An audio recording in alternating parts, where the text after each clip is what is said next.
Hello Brigadiers and Brigadettes, this is your captain speaking. Welcome to my channel. Now let's jump into some hockey content.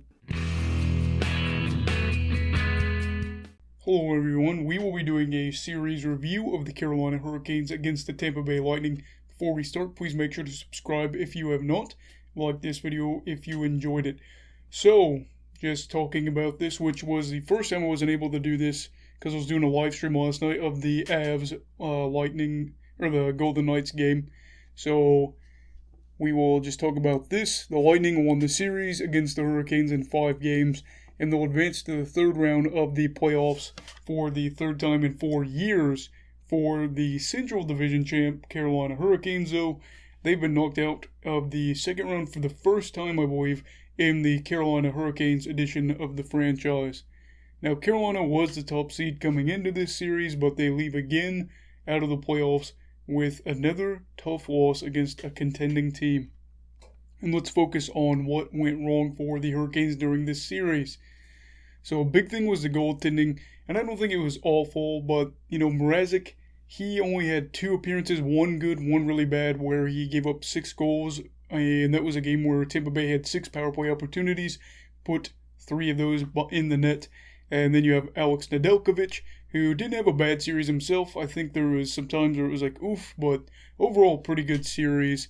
The only problem was they had to worry about the former Vezina winner, Andrei Vasilevskiy, being in net, and that was a big thing there. He had 3 really good starts out of his 5, and in the final game was able to get a shutout against this Hurricanes team desperate to stay alive.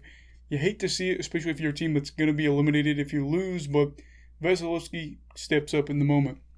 And another big area that was really disappointing, at least for me, I thought, was Carolina on the PK. They finished with the 3rd best penalty kill percentage in the league, and that did not show up in the second round against the Lightning. Now, the Lightning are one of the better power play teams in the league, but they gave up 7 power play goals on 16 opportunities for Tampa Bay, and if you converted that into percentages, that would be the worst PK percentage during the regular season out of all teams, even worse than the New Jersey Devils, who had an absolutely atrocious penalty kill.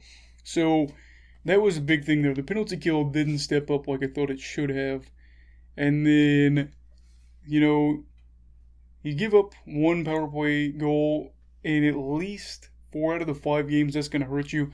I didn't get to look at all the numbers, but it's one of those things, if it happens every single time, there's a problem, and it's not just going to be a net. So the PK is probably going to need some work. I'm not saying that they're a bad group, but I'm just saying going forward, they're going to need to analyze what went wrong in this series, because they very likely will play a good team in the playoffs next year, and you don't want the same thing to happen to you here. And finally, I just think that, some of the people you expected to maybe pick up the slack weren't able to do so. I guess more so pick up points. And I'm not going to point out a bunch of people, just one.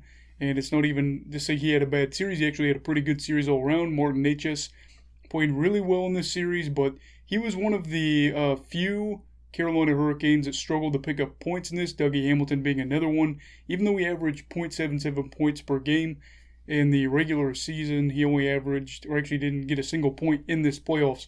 So it was a tough break for the Canes, as many of them did play well, but just couldn't get it to go. And Carolina head into the offseason knowing they aren't there just yet. They shouldn't panic, though. Normally, I'd say if you lost like this against 3 really good teams, it's not a good sign. But they're young. They've got some money to play with. And once they re-sign Svechnikov, and I think they'll probably re-sign Hamilton, they'll still have, at least, at the very least, like $10 million to play with, figure out what to do with that, and make moves from there. Because Nedeljkovic very well could be their goalie going forward. And for Tampa Bay, they'll get a chance to rest up and see who they'll play in the third round between the Bruins or the Islanders. And if the past years hold true, then they'll probably want to see the Bruins because they always match up well with them. So what do you think of this series of the Hurricanes versus the Lightning? Let me know in the comments down below. Also, please make sure to subscribe if you have not. We are pushing our way towards 300.